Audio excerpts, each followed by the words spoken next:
text, an unusual text. I don't know why the Lord dropped it in my spirit, but I want to try to give some sense to it on this Mother's Day, the day that we celebrate all of our mothers, which again, I want to say thank you to mothers everywhere, to those, just women in general, amen.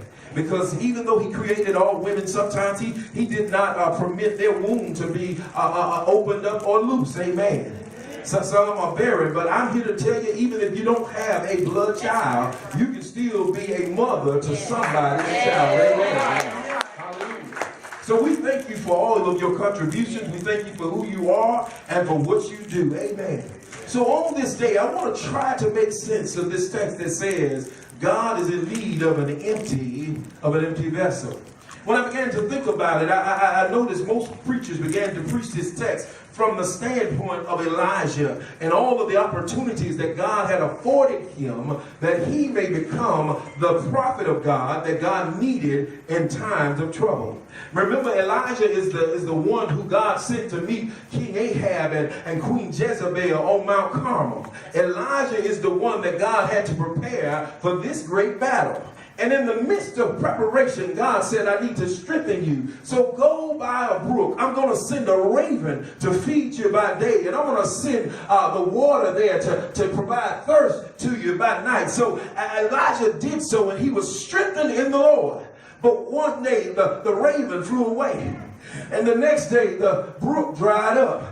Ain't that like God? He'll send you somewhere to strengthen you, but he won't let you stay long, because then you'll depend on that rather than him. Hallelujah. So he let the brook dry up, and the raven went away. So he said, now I'm sending you on another mission so that you may continue to be strengthened. I need you to go find this widow woman. She's a mother herself, and I want you to know that she will provide your next meal for you. Right. So look at Elijah on his way down to walk by faith and not by sight, to find this widow woman, this mother, to provide his strength for him. Watch this now. But I don't want to look at Elijah and Elijah alone, because Elijah is not the only one in the text who's learning something or trying to get strengthened or strength from the Lord. All right. There's a mother there that needs strength more than ever before, because she's at her wit's end. She has, I don't even know if she even knew the Lord,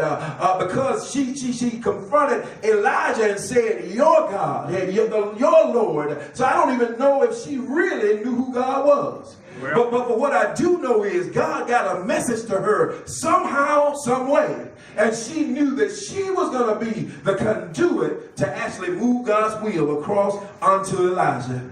Is that like us sometimes? Sometimes we don't know whether we're hearing from the Lord or not.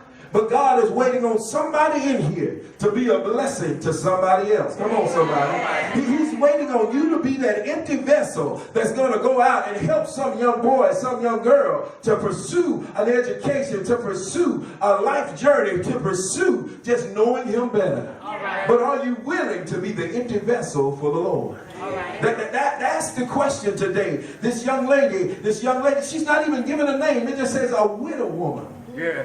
She's a mother. We know she's a mother because she said, I'm preparing my last meal for me and my son.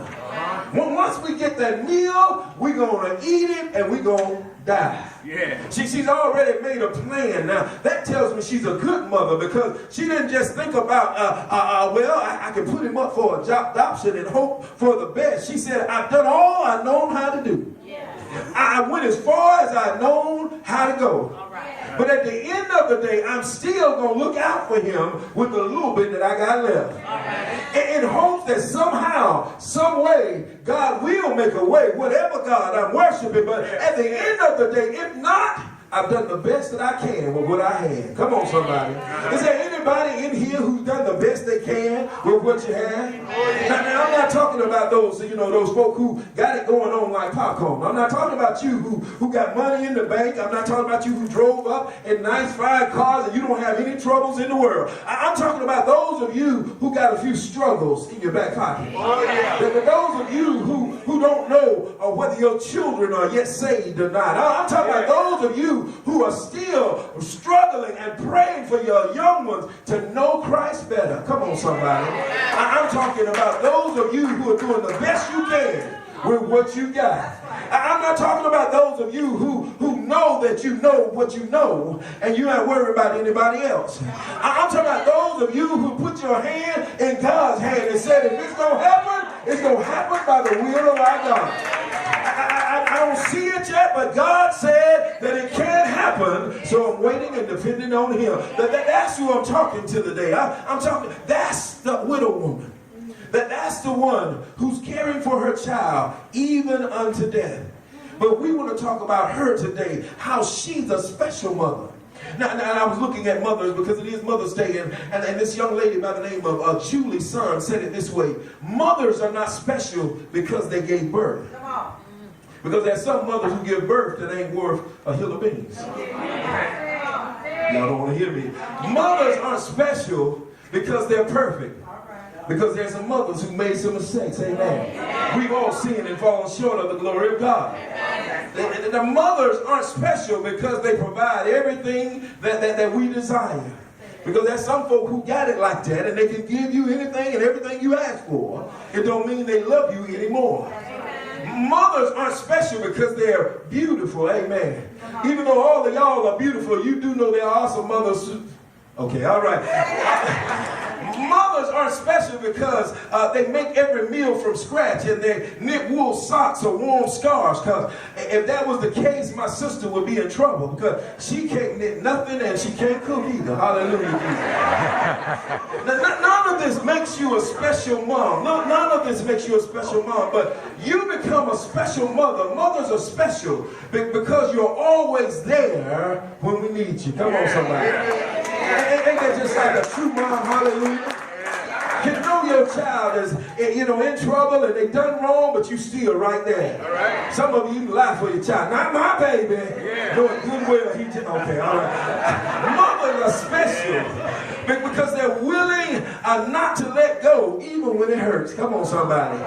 They'll hold on to the child in the wee hours of the morning, knowing they got to go to work the next morning and even be the mother, the wife, everything they need to be, but they'll still go on in the midst of their own pain. Mothers are special because they care enough to say no even when it's needed. In other words, that mama do have some tough love. She will tell you, go away from here now. She will tell you no when necessary. Mothers are special because they're always welcome you with an open arm and an open heart.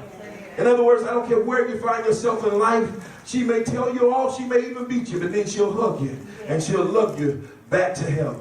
That's why moms are special. But moms are especially special for this main reason, because they provide unconditional love. Come on, somebody. Come on, somebody. But mothers are special because they provide unconditional love. In most cases, daddy, he love you when you're right. But dad ain't gonna love on you when you're wrong. That dad is normally the disciplinary one. He's normally the one who's going to make you come up with through the hard knocks. And he said, life, I'd rather give it to you this way than let life give it to you another way. And even though he loves you, it ain't like a mother's love. A mother's love is unconditional. A mother's love will sometimes scold you but will not judge you. If you don't know a mother like that, if you've never had a special mother in your life to praise that way, I'm here to let you know that God said it this way. For this is what the Lord says: as a mother comforts her son, I will comfort you. So know that if your mom never comforted you, the Lord is willing to do it right here and right now. Come on, somebody. God said he'll be your comforter. Here in Kings, we're still talking about Kings. We're looking at Elijah and the journey that he's on, but we're looking closely at this woman. There's a young man by the name of Watchman Nee. He's written several books, but in particular, in this one occasion, Watchman Nee says it this way. He says, when we're in need of water, we oftentimes go to the fountain. But because of our proneness to look at the bucket and forget the fountain, God has frequently changed his means of supply to keep our eyes fixed on the source. Let me say that again. Let me rephrase. He says sometimes, because we oftentimes look at what God brings to us, we forget it's he who's bringing it. All right. So he'll switch up how he bring it or how he let it come. So we'll remember to look to the one who's doing the bringing in the first place. Is anybody praising God right now? For mama, for daddy, for sister, for brother, for your blessing, for just who you are right now?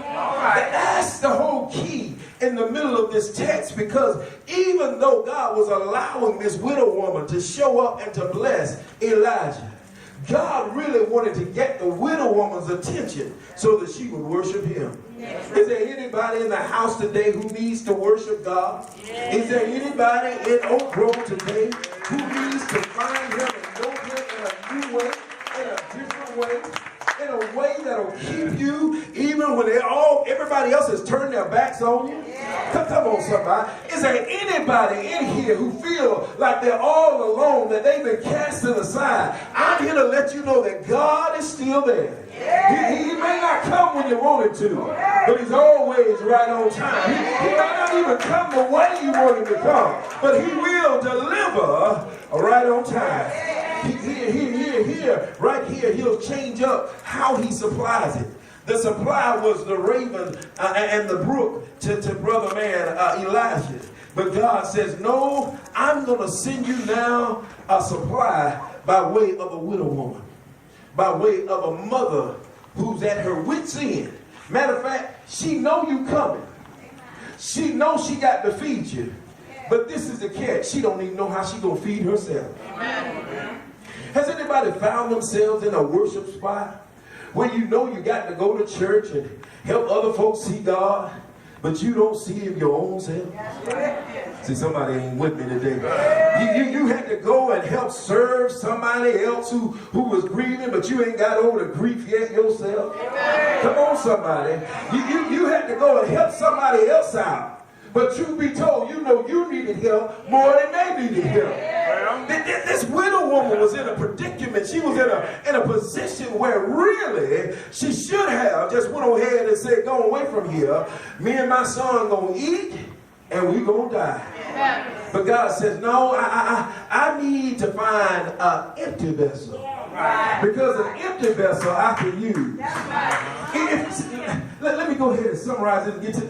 If you're full already, it's hard for God to use you.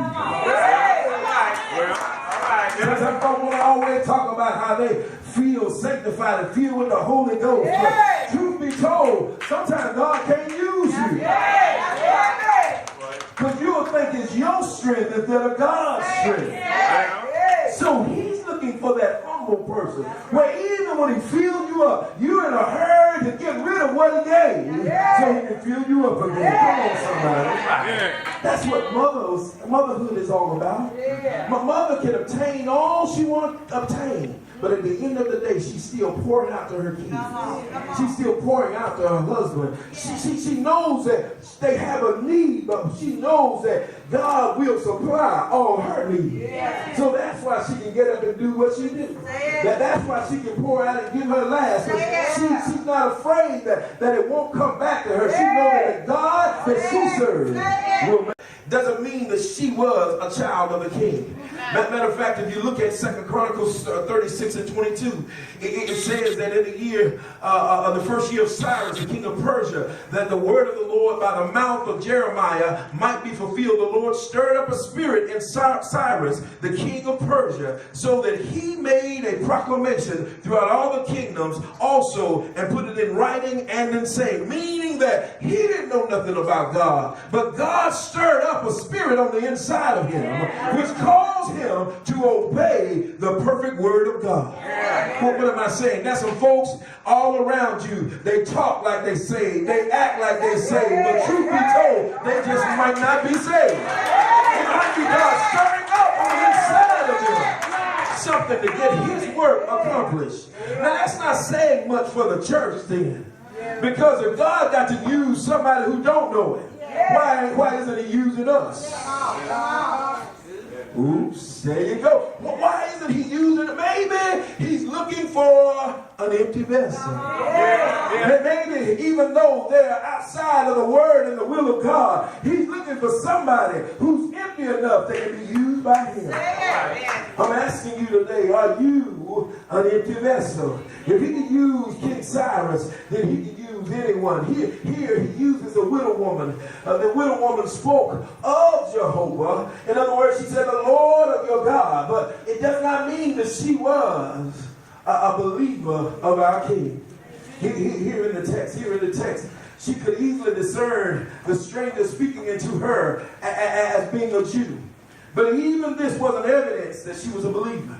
It's probable that because Elijah stayed with her for well over 2 years, we believe that some point in those 2 years, she got saved. It's hard for you to be around a Christian and not come to know the Lord. It's hard for you to come to church if you're going to have true worship and not feel something sometimes.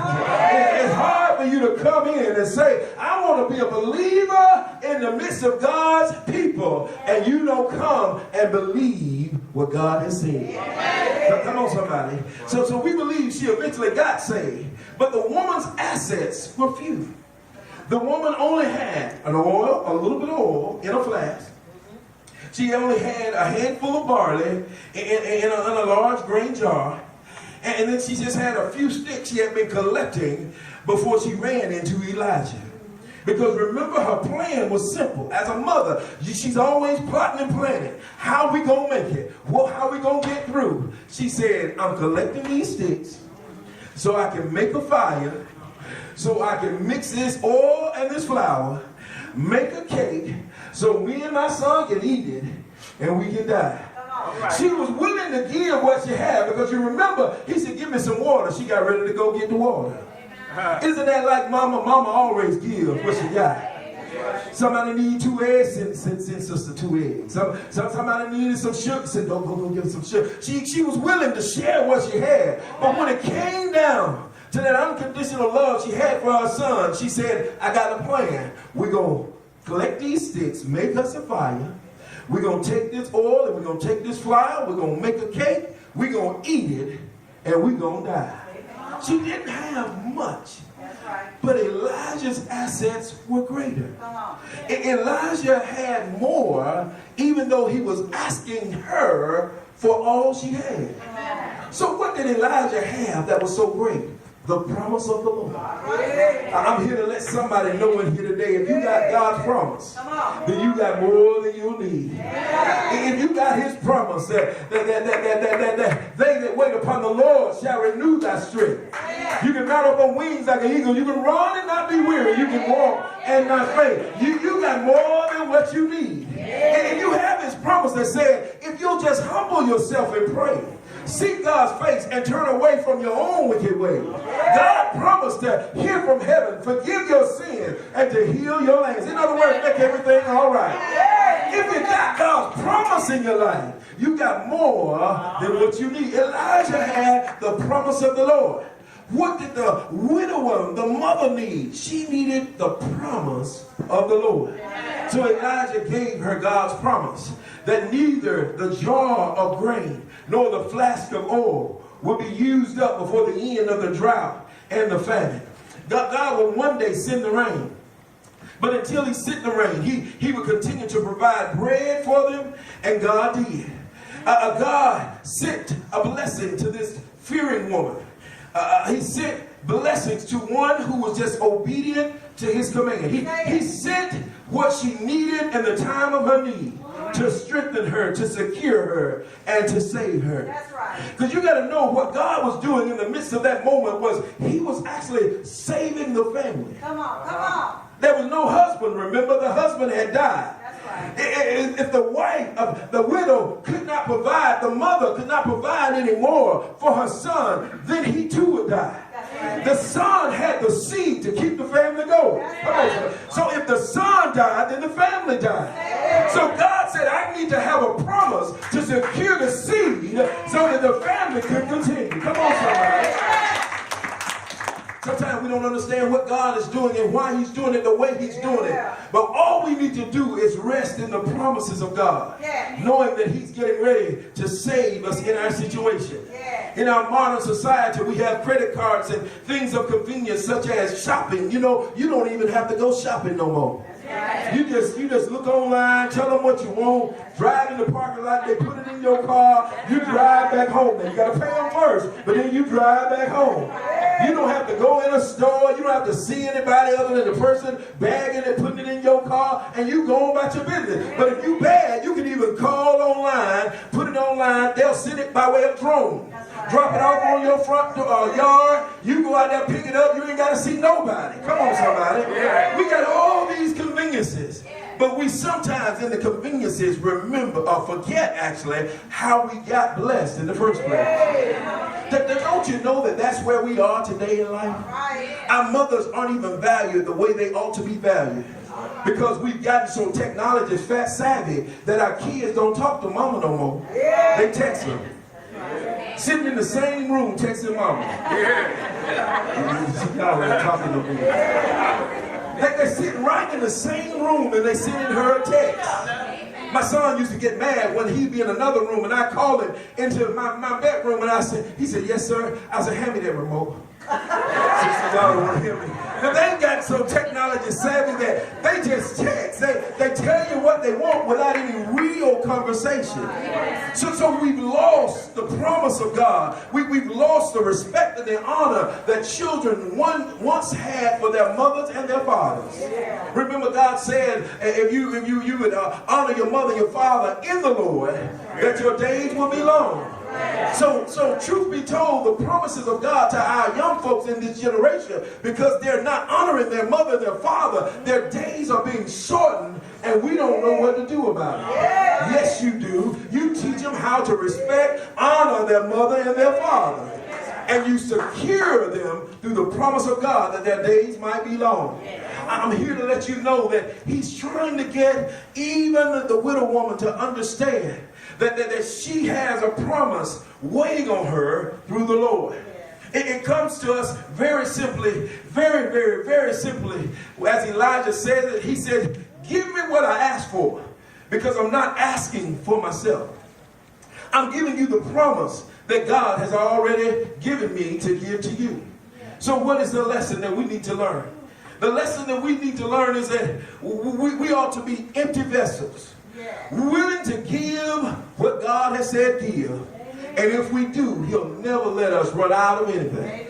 I'll say that again. I'll say that again. I preach so much about being good stewards of your gifts, your time, your talent, your temple, your tongue, and your tithe. I preach about that, about how you ought to give and how you ought to manage your giving. But watch this. Even if you give all that, but you don't really give it the way God said give it, you still messed up. But I'm saying when we do it the right way and give it the way God said, he said he'll bless you all over again. Press down, shake it together, and run it over. He said he'll give it back to you. You got to know that our lesson here is we must be an empty vessel. That's what God is looking to use today. If you want to be the best mother out there, empty yourself into your kids. You give them everything you got that God has blessed you with. And watch God return the favor. Because the word did say, when you get old, you don't know who's going to be carrying you around. If you don't pour yourself into them, you're going to be looking for your children, and they're going to be somewhere in another country sending you postcards, hoping you wish well wishes at Christmas. And you're going to be trying to figure out who's going to take you around and who's going to see about you. But if you pour everything you have into those children, God says he'll bless you back. How do you know this? Because in my closing, there was a wedding feast in Cana of Galilee. The most important thing was not the bride. The most important thing was not the groom. The most important thing was not the bride's dress. No, there was something more important at the wedding. You said, what was so important? That there was a need for their thirst to be quenched. And because the need for the thirst to be quenched, the party was getting ready to be over.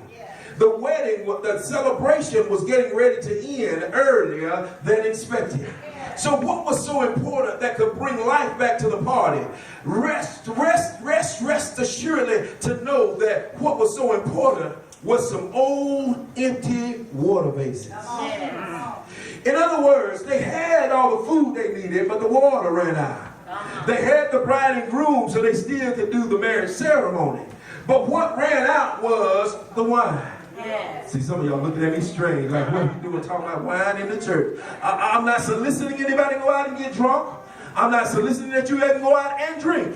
What I'm telling you is, in those days, they had a celebration that lasted for a couple of days. Yes. But when the celebration was over, is when the wine will run out. Yes. So what was in need at this wedding at Canaan was some old water pots.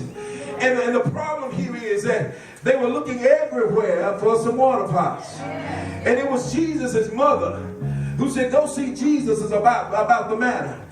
And he said, if you can just find me just a few old water pots, some empty water pots. He said, then fill them up.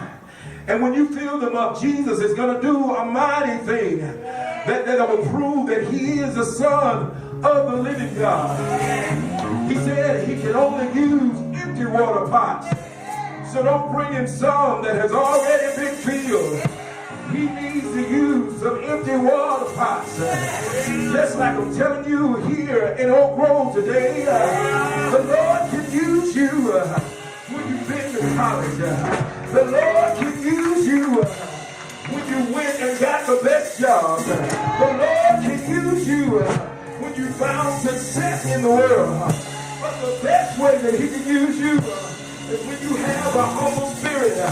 You can have all that other stuff, but he needs you to pour it all out and give him a humble spirit. When you humble yourself before the almighty hand of God, then whatever you have, God can then use it. He asked for the empty water pots so that he could then use it. He said, fill them up with water. Now he can use the water that was put in the empty pot. God is willing to use your gift, but he first needs you to be humble. God is willing to use your children, but he first willing for you to be humble. God is willing to use you, but he needs you to be humble. Because when you build it up, God want to take what you build up and he want to bless it. He want to bless your gifts. He want to bless your talents. He want to bless your stewardship. He want to bless your family. He want to bless your ministry. He want to bless your job. He want to bless your health. He want to bless everything you have. But it first has to start with an empty vessel. God can use some of us because we're too full of pride. God can use some of us because we're arrogant in our hearts. God can use some of us because we think we know more than him. But when you humble yourself before the almighty hand of God, he will use you in a mighty way. And even when you give it all that you had, he won't let it all run out. If you remember, he said the oil will never run out. If you remember, he said the flour will never run out. When she went back to the pot, she pulled out flour. She looked down in the middle, and it had some more there. She looked down in the oil. She poured out all she had. But when she looked down in the bottle, there was still more there. God is trying to tell somebody, even though you poured out all you had, you just run on. God has more in store for you. He has more for you to do. He won't let it run out, but he's going to let you run on to see what the end is going to be. If you just obey him, if you just be an empty vessel, he will use you to be all that he created you to be. He will use you in a mighty way so that others can be blessed, so that others can have life. The widow woman gave all she had, and And by giving all she had, she preserved her own family. And over time, because of her humility, because of her emptiness, God blessed her to live on and to now be a believer of the kingdom. Is there anybody in Oak Grove in here who's not saved? We ask that you come, give me your hand, but give God your heart. And watch him not only save your life, but save your family, your ministry, everything that you have. The doors of the church are now open as the choir sings. We ask that you come.